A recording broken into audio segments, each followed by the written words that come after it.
साहेब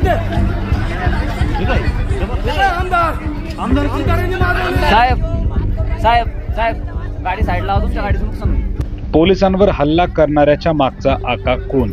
आमदार आशुतोष काळेंच्या पीएची एवढी हिंमत, थेट खाकीवर हल्ला.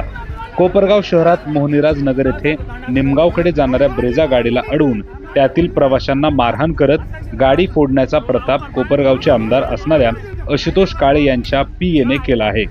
दिनांक 24 सप्टेंबर 2025 रोजी रात्री घडलेल्या या घटनेचा वृत्तांत असा आहे की अरुण जोशी नामक आमदारांचा पीए आणि त्याचा ठेकेदार भाऊ राजेंद्र जोशी या दोघांनी बेकायदा जमाव जमवत गाडीवर हल्ला केला. बचावासाठी आलेल्या गटावर दगडांची बरसात सुरू केली.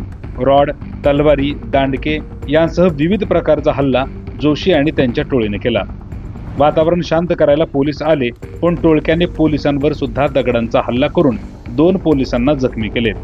परिस्थितीचे गांभीर्य लक्षात घेता पोलिसांनी वातावरण शांत करण्याचा प्रयत्न सुरू केला.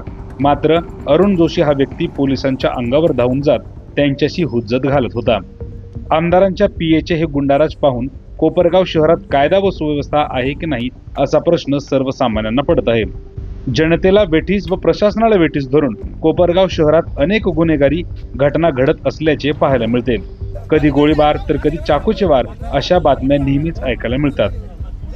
आमदारांच्या पीएची खुलेआम चालू असलेली ही गुंडागर्दी, याला पाठबळ नेमकं कोणाचं आहे हा सुद्धा प्रश्न आता कोपरगावच्या जनतेला पडत आहे.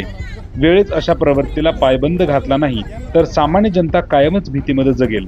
जर कायद्याचे रक्षक असणाऱ्या पोलिसांवर हल्ला करून सत्तेचा माज दाखवला जात असेल तर आगामी काळात कोपरगावचे भविष्य अंधारात असेल हे काही वेगळे सांगायची गरज नाही. संबंधित घटनेवर पोलिसांनी ऍक्शन घेत गुन्हा नोंद केला आहे. तसेच या घटनेचा पुढील तपास कोपरगाव पोलीस स्टेशनचे पोलीस करत आहेत.